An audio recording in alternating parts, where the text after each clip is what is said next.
Guess what? You and I have been eating bibimbap the wrong way. I know, shocking, right? But there's actually a traditional formal way of eating bibimbap. And I'm going to also tell you about the birthplace of bibimbap and a little bit of history behind that. So typically, this is the bibimbap that we're all used to having with a medley of different vegetable toppings and beef over rice. But the proper way to have bibimbap is to have all the toppings in a bowl like this and with the rice separately in a bowl. So what you would do is take your rice bowl and just literally dunk it like that. Can you believe it? It's so pretty, and I just dunked the bowl of rice on top. From here, instead of going with a spoon, no spoon. The proper way is to use your chopsticks to break up your rice into clusters. So you're not supposed to overmix with the spoon that we all are guilty of doing. And you're supposed to just lift and mix like this. I feel kind of bad destroying this beautiful bowl, but you know what? Somebody has to do it, so I guess I will. And then you could just break up your eggs like this too. And then we add our bibimbap sauce. I like to add a little bit more than most people. I like mine a little bit extra spicy. And you go in and you just mix it like this. The key is to not overmix so that you have clusters of rice. This is the traditional way. Oh, it's so pretty. It smells so good now that I added the GoChuJang bibimbap sauce. By the way, I have a video on how to make your bibimbap sauce at home. The recipe includes an easy, simple bibimbap sauce as well as a gourmet version that rivals your Korean restaurant's bibimbap. I mean, look at how beautiful this looks. Oh, just a medley of delicious and super healthy Korean vegetable side dishes mixed in with our delicious Korean rice. I don't know, but I am gonna devour this bowl. So the way to eat it is you wanna find your cluster of rice and then you take your medley cluster of egg, banchan toppings and you pick it up. And this is the way you're supposed to eat it, like this. Bon appetit! Eating bibimbap makes my soul happy.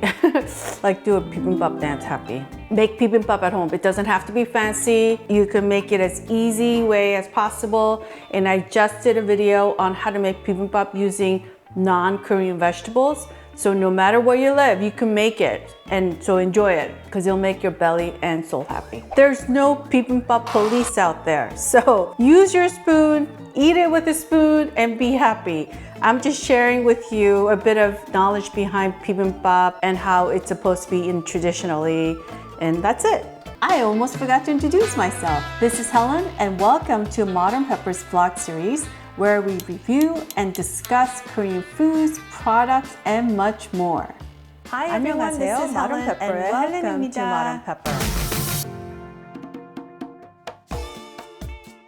Okay, so to be fair, 9 out of 10 Koreans, we all eat our bibimbap with our spoon. Technically, you're supposed to use your chopsticks to only eat your side dishes or your main dishes with. You're not supposed to eat rice with your chopsticks, but in this traditional way, that's an exception. I just want to make it clear for some of my viewers that are kind of confused as to thinking that all Koreans eat like the way they see it on these mukbang shows and eating shows. And mukbang literally means abbreviated word for eating broadcast. So what you're seeing is that genre of entertainment. That is not the reflection of the entire Koreans when it comes to our Korean dining etiquette. But there's so many formalities and rules. Some commenters write like, do all Koreans eat with their mouths open and chew? And I'm like, no. Come on now. Did you know that the birthplace of bibimbap is in Jeonju? And Jeonju is located in North Jeolla province. We Koreans, we automatically think that Jeonju Bibimbap means super gourmet and super traditional.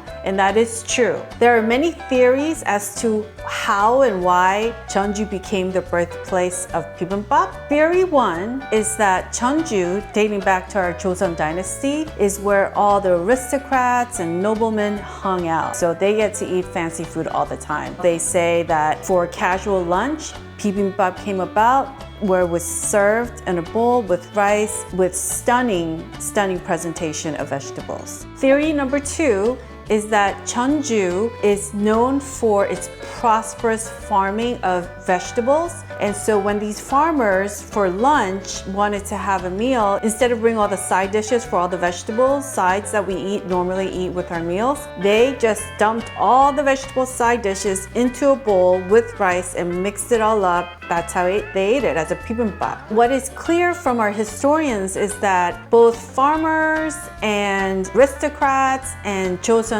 kings enjoyed bibimbap. Jeonju today is known as the food mecca. They hold annual food festivals, and all year round they have tourists visiting to experience that gourmet food experience in Jeonju. Jeonju's Hanok village is another tourist attraction that brings so many visitors to Jeonju all year round. Hanok village is a walkable village with traditional houses literally preserved in time. And springtime is the prettiest with so many blooming flowers. If you plan to travel to Korea, I would definitely make some time to go visit Jeonju. So what makes Jeonju bibimbap so special? I say today, if you go to any fancy high-end Korean restaurants, you won't be able to tell the difference. You know, the high-end Korean restaurants will really make their bibimbap stunning, with so many varieties of vegetables. But what makes Jeonju Bibimbap stand out is that they always include this myeongbin starch jelly, and the white one is called cheongpo-muk, and the yellow jelly called hwangpo-muk, which requires more steps to make it that yellow color. And then the second part that makes Jeonju Bibimbap special is that they cook the rice in beef broth. So that's another gourmet touch. And Jeonju Bibimbap is also served with a side soup of soybean sprouts, 콩나물국.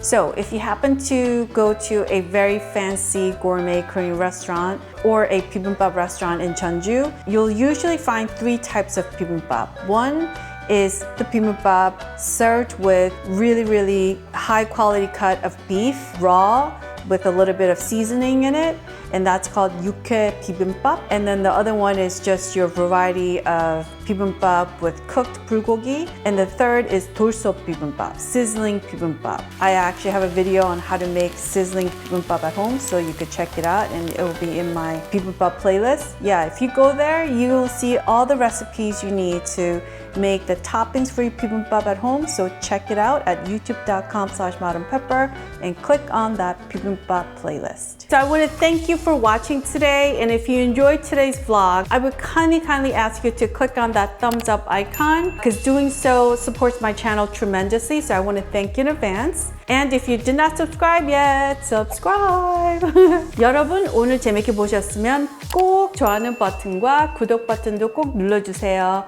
감사합니다. 다음 비디오에서 꼭 뵙겠습니다. Alright folks, I will see you in one of the videos you see right here.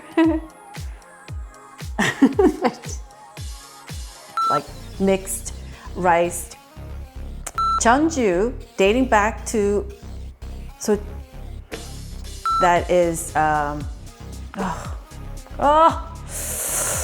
this is Helen.